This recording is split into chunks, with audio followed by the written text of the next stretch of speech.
¿qué tal? Les saludo, soy Francisco Rodríguez. Escribo la columna Índice Político en el portal índicepolitico.com y también, por supuesto, soy su anfitrión en este índice flamígero aquí en MXN Televisión. Hoy me gusta dar la bienvenida a Laura Coronado. Laura Coronado es una experta en el análisis, en el estudio de las tecnologías de la información, de las redes sociales. Y vamos a platicar con ella sobre la cuestión política en las redes precisamente, en Facebook, Twitter, Instagram, todas estas que usted conoce y en las que seguramente participa. Y esto de las redes sociales, Laura, bienvenida. Feliz de estar con ustedes. Gracias, bienvenida, es tu casa, lo sabes. Comenzó con la creación de Facebook por allá por 2004. Es correcto. Mark Zuckerberg crea esta red social, el libro de las caras, se traduciría en español. Y en 2008 irrumpe Barack Obama, convirtiendo esta plataforma en un espacio de promoción política. Y a partir de ahí, casi 20 años llevamos, utilizando ya las redes sociales como un vehículo de información política sobre todo. Ese no era el origen, no era el propósito que tenía en su origen estas redes sociales, ¿o sí? No, y la verdad yo creo que es algo muy interesante lo que acabas de mencionar y haces un resumen muy bueno de cómo fueron estos últimos 20 años de nuestra vida, porque poco a poco se han ido insertando en nuestro quehacer diario. Y lo que hemos visto es que los usuarios le van dando matices diferentes al uso de la tecnología. Y efectivamente, como tú bien mencionas, Barack Obama fue uno de los precursores en acercarse a gente joven y a gente que era diferente a lo que podría ser su electorado tradicional a partir del uso de la nueva tecnología. Él empezó con mensajería, con mensajes de texto, para acercarse a platicar con los electores y a decirles te estoy escuchando, y además al elector le gustaba decir me mandó un mensaje Barack Obama. Y por otro lado, pues vemos también el uso que le ha dado en los últimos años Donald Trump. Donald Trump lo que hizo con el famoso caso de Cambridge Analytica fue precisamente jugar mucho con el tema del algoritmo. Y lo que él dijo es, pues así como se venden productos como el café o como se vendería un bolso para mujeres, pues yo voy a hacer un producto para el electorado. Esta idea disruptiva de que no soy un político, de que soy un empresario, de volver a ser América grande, y lo que hacía era decir o analizar cómo tenía un electorado que era de base, que eran los republicanos, y cómo tenía que irse hacia los indecisos. Y con los indecisos lo que hizo fue segmentarlos, fue fragmentarlo y decir qué tipo de publicidad necesita aquel individuo que vive en la frontera, y entonces le voy a mandar mensajes sobre migración. Aquella mujer que vive en el centro del país y que necesita apoyos para seguir estudiando o que necesita dinero para emprender un negocio, le voy a dar estos mensajes. Y así fue como realmente pues la balanza se inclinó a su favor en las elecciones en las que realmente pues él ganó. Mencionaste la palabra algoritmo, algo que a mí me suena como esotérico. ¿Qué es el algoritmo en las tecnologías de la información? A veces lo sentimos como algo muy lejano, la verdad es que es una fórmula matemática, no se necesita un doctorado en ciencias ocultas para entenderlo, pero lo que fue el gran negocio y es el gran negocio de Facebook y de otras empresas es hablar sobre las preferencias de sus usuarios. Durante muchos años, en la década de los 80s, en los 90s, teníamos publicidad que era masiva. Esta publicidad masiva pues muchas veces no atinaba al blanco que iba dirigida y entonces pues llegaba a personas que en realidad no iban a consumir esos productos. Y los clientes o los consumidores también se sentían un poco relegados porque veían insumos que realmente no les interesaban.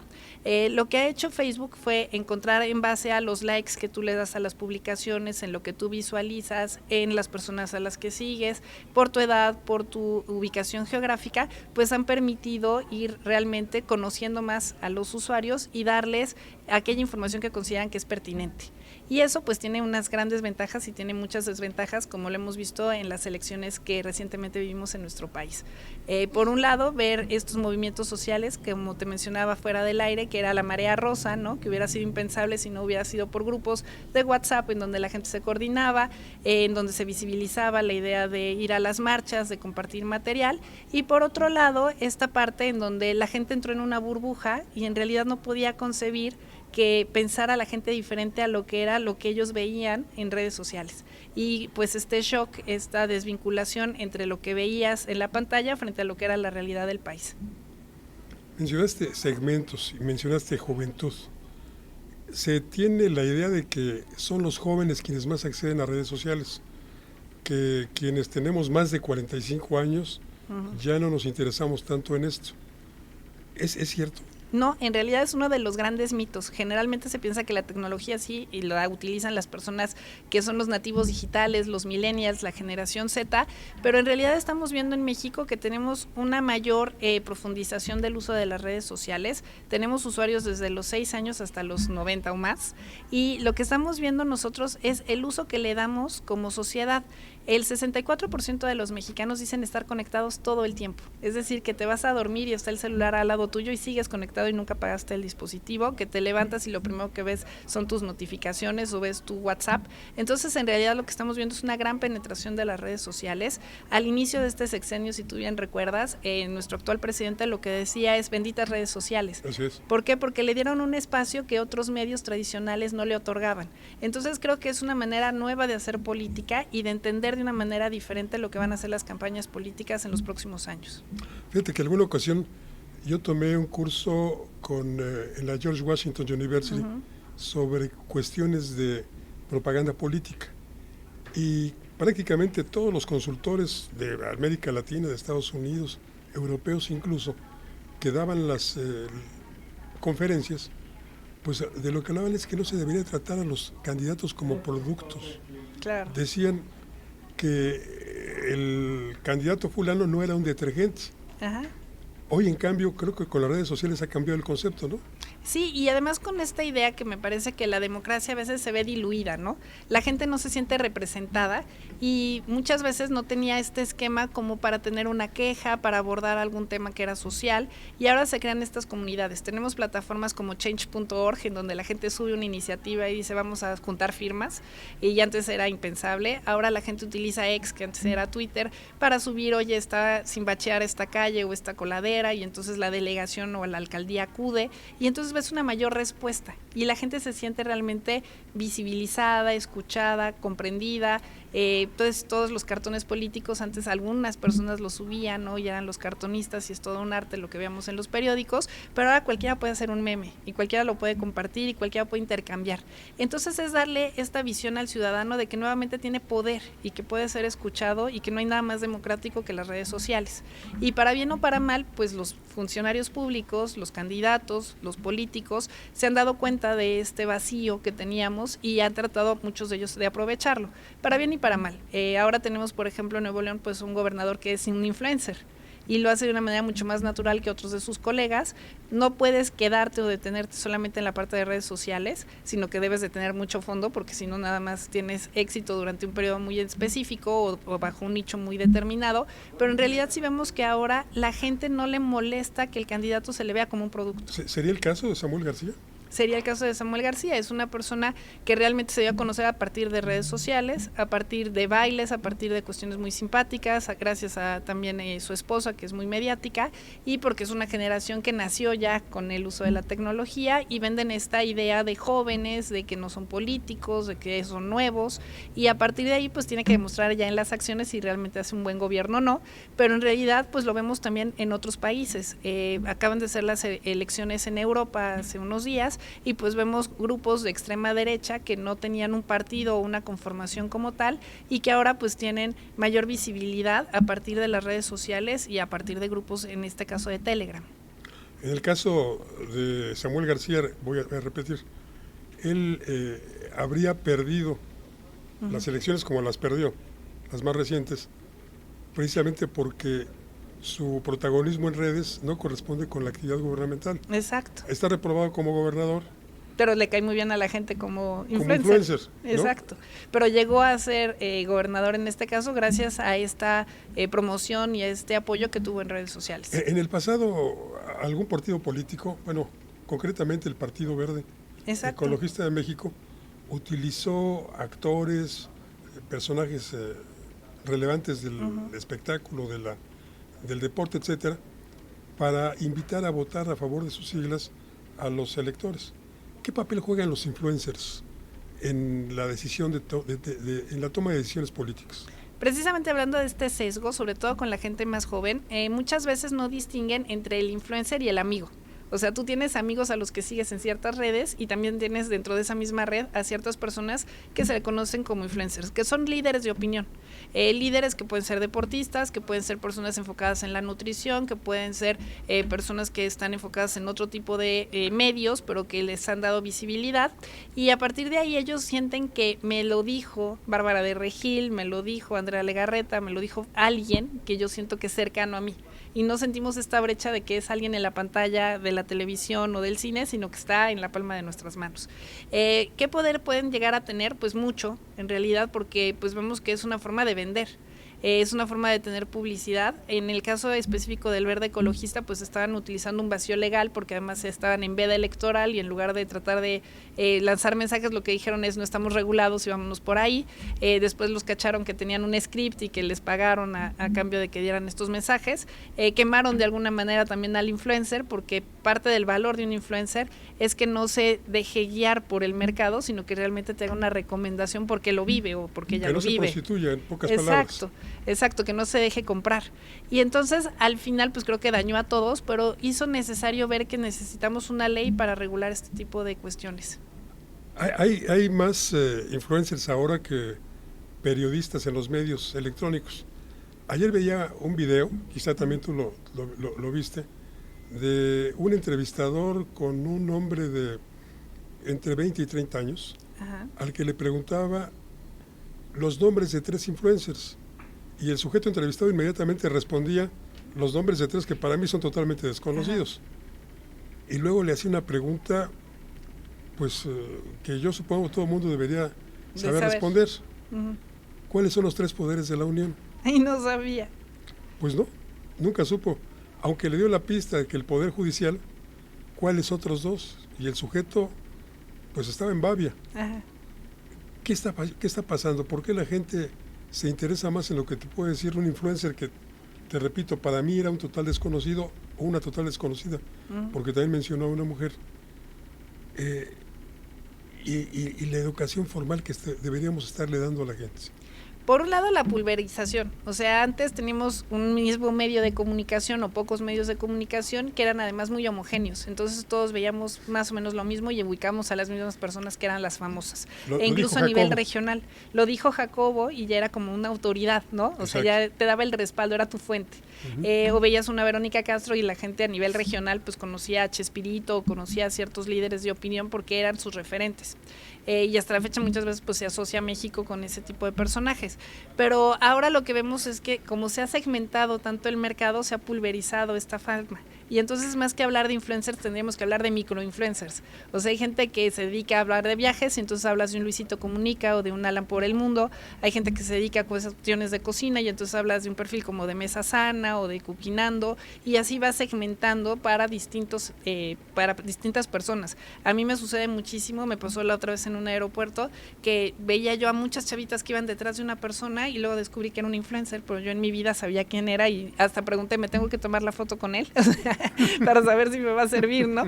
En realidad es que esto se ha ido dividiendo muchísimo. Ahora los niños incluso tienen a sus propios influencers porque les enseñan sobre videojuegos o les enseñan sobre manualidades. O sea, son cosas totalmente diferentes para una generación que creció con medios tradicionales.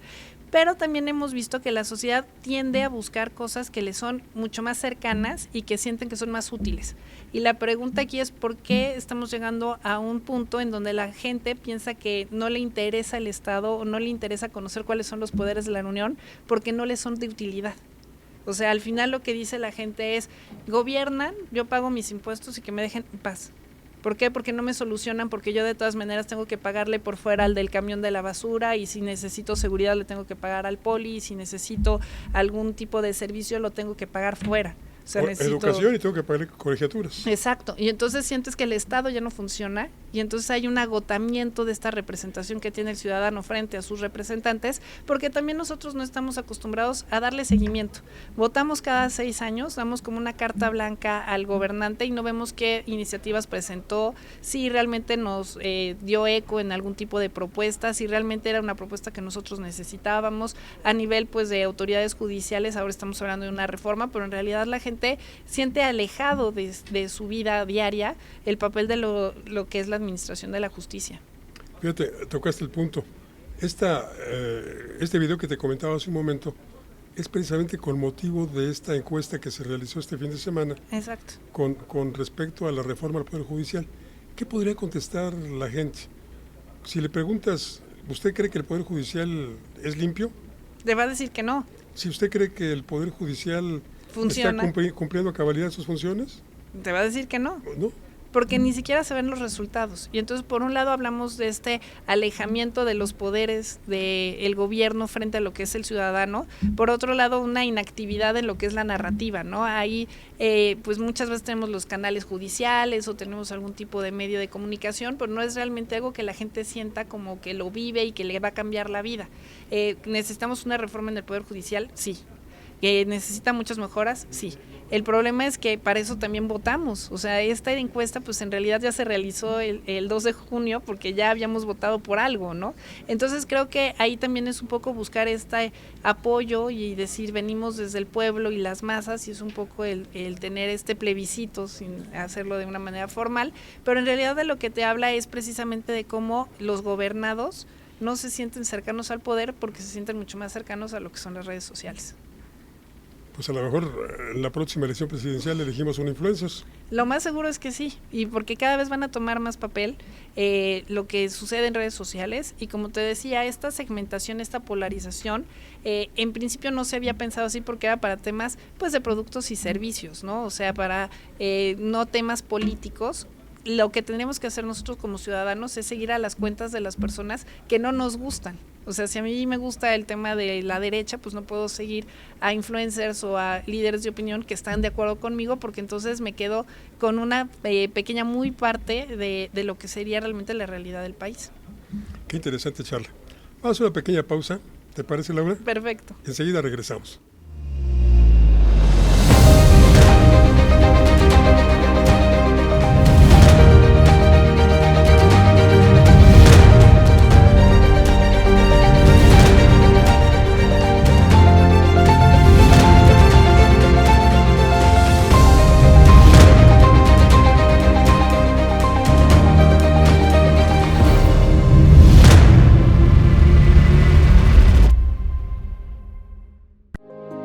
Las cosas que queremos, los proyectos que empiezan, las ilusiones concretadas necesitan una asesoría legal y una base concreta.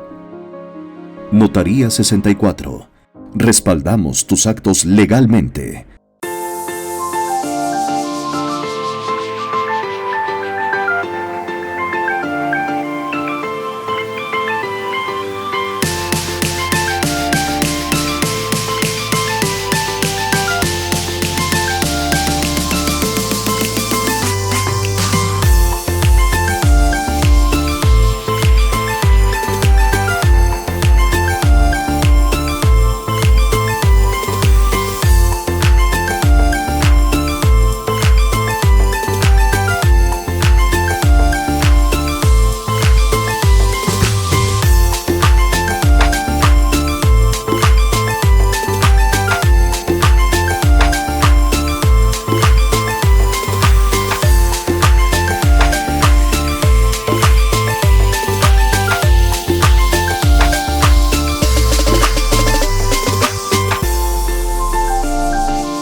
Ver tus programas favoritos de MXN Televisión en tu laptop o computadora es muy fácil. En tu navegador de internet abre YouTube, en el icono de buscar escribe MXN Televisión. Da clic en el círculo blanco en nuestro logo. No olvides darle seguir. Te abrirá nuestro canal principal donde podrás encontrar todos los programas y cápsulas que hemos subido. Desde tu programa de Estado de los Estados, Fuego Cruzado, Atrévete a Leer, Reporte 10 y varias listas de reproducciones con los temas que más te gustan. Ahora, a disfrutar de tus programas favoritos.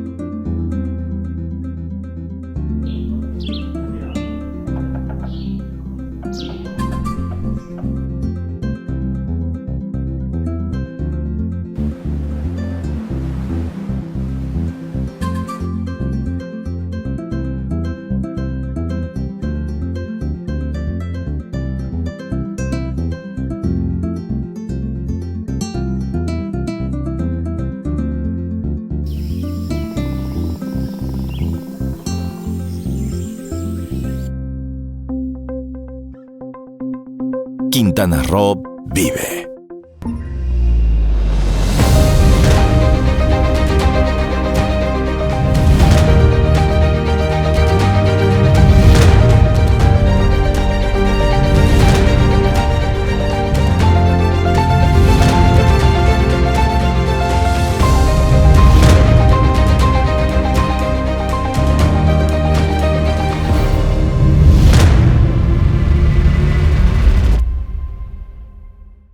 Hace un momento platicábamos con Laura Coronado sobre la posibilidad nada remota de que en los siguientes comicios federales para renovar la presidencia de la República un influencer pudiese ser candidato.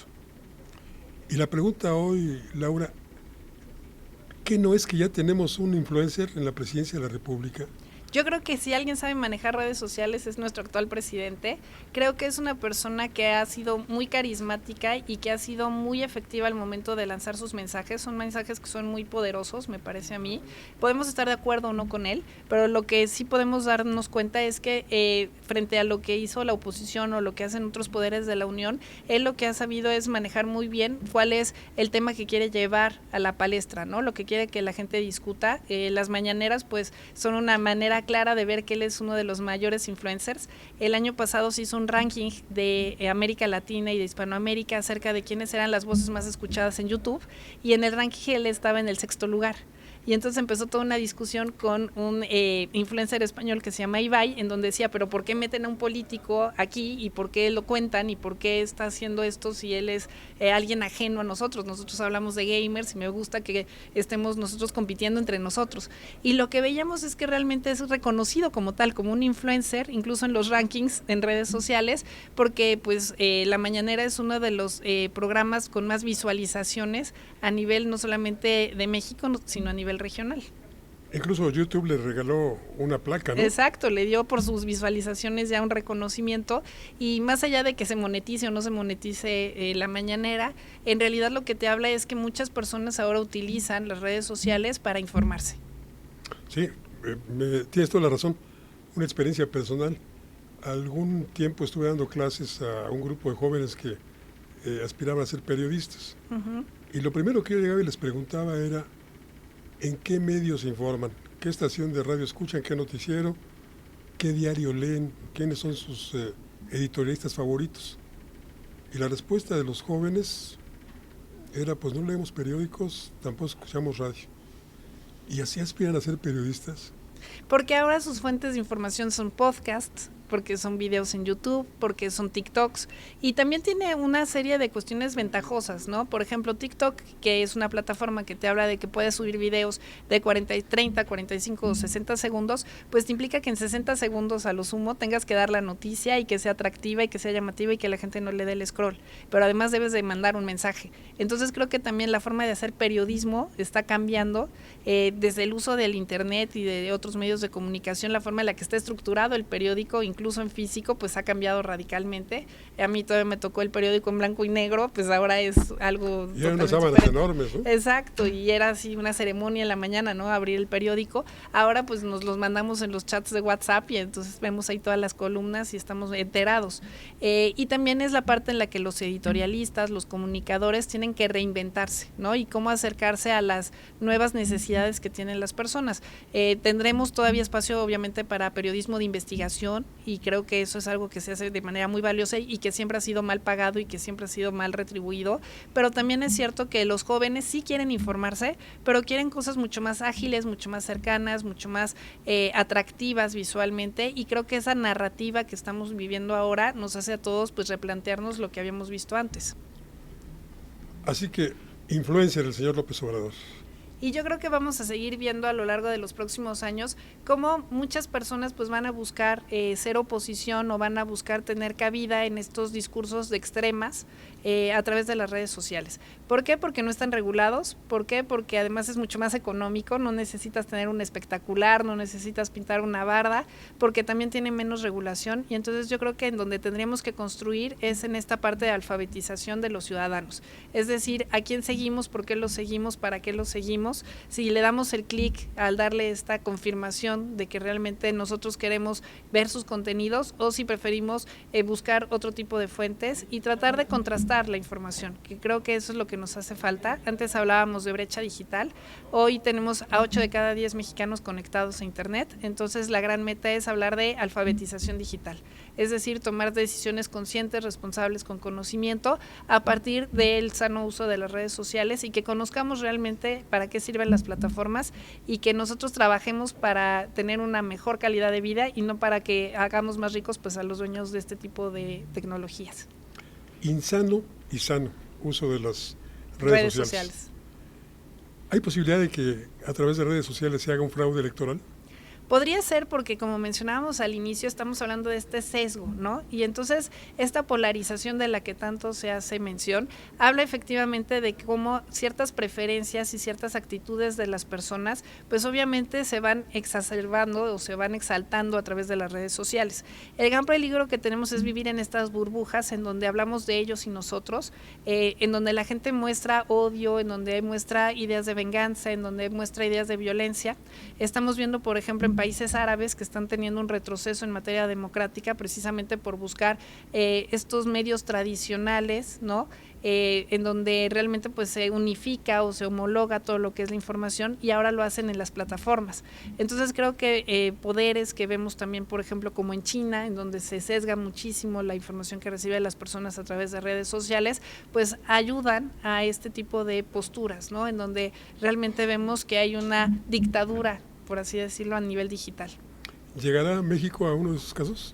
Pues por desgracia estamos caminando hacia allá. O sea, yo lo que veo es, después de estas elecciones que acabamos de pasar, toda esta gente que estaba molesta, que hablaba del fraude, que hablaba de que había un robo, de que había una simulación, sin pruebas, pero que era el respaldo de lo que ellos habían oído, leído y entendido durante muchos meses. Estamos expuestos pues a mucha información y muchas veces estos flashazos de 60 segundos no permiten que nosotros tengamos pues realmente este conocimiento. Cuando vamos a ver una película, pues hablas con el que está al lado, ¿no? Y conversas un poquito o sales de la película y empiezas a conversar de lo que viste. Cuando estás en la pantalla no necesariamente lo compartes con alguien más y entonces no te permite asimilarlo o confrontarlo o realmente relativizarlo. Y entonces creo que al despertarnos y acostarnos con este dispositivo podemos tener cosas muy positivas, pero también muchos riesgos. Y ese es el gran riesgo, ¿no? Esta polarización y el creer que todos deben de pensar igual que yo a través de una imposición y no a través de un diálogo, de un debate. ¿Controles gubernamentales a redes sociales? Deberíamos de tenerlos. La verdad es que generalmente se piensa que es un tema frívolo, que es para ricos, que es para jóvenes, y entonces si no entendemos realmente cuál es la función, pues es muy complicado tratar de regularlo, y también porque a muchas personas no les conviene que se les regule, ¿no? O sea, si vamos a tener responsabilidad, si vamos a tener que acatar gastos, si vamos a tener que hablar de contenidos, pues los primeros perjudicados son los políticos y son los primeros los que tendrían que hacer la ley. Entonces ahí tendríamos que tener pues más presión por parte de la ciudadanía para tener una regulación adecuada. Vaya, pues es todo un tema, ¿eh? Todo un tema muy novedoso. Lo decíamos al principio, desde 2004 para acá, apenas 20 años y ha de la cambiado existencia de redes forma. sociales y nos tiene a todos pegados a la pantalla. Exacto. ¿Sí? Cada semana me llega un reporte de cuánto tiempo estuve frente al teléfono celular. Y yo me sorprendo de tanto tiempo que le invierto a redes sociales. Es un trabajo de tiempo completo ahora. Ahí desmiento aquello de que solamente los menores de 45 años son adictos a redes sociales. Es correcto. Y es más bien a trabajar un poquito en contra de la dependencia digital y que las plataformas trabajen para nosotros. Laura, qué gusto que hayas estado con nosotros. Feliz de estar con ustedes con este tema. ¿En dónde te localizamos? ¿En qué redes sociales estás? ¿En dónde participas? Hablando de eso, pues ahí le pueden dar clic a la campanita en @soyLauCoronado. Muchísimas gracias. En YouTube. En YouTube, en Twitter, en Facebook y en Instagram, en todas las plataformas ahí me pueden seguir. Muchísimas gracias. Soy Lau Coronado. Lau Coronado. Muchísimas gracias. Gracias a ti, Laura. Y gracias a usted que nos acompañó en esta transmisión de MXN Televisión en este índice flamígero. Soy Francisco Rodríguez, lo invito a que nos encontremos aquí la próxima semana y mientras tanto le deseo como siempre que tenga buenas gracias y muchos días.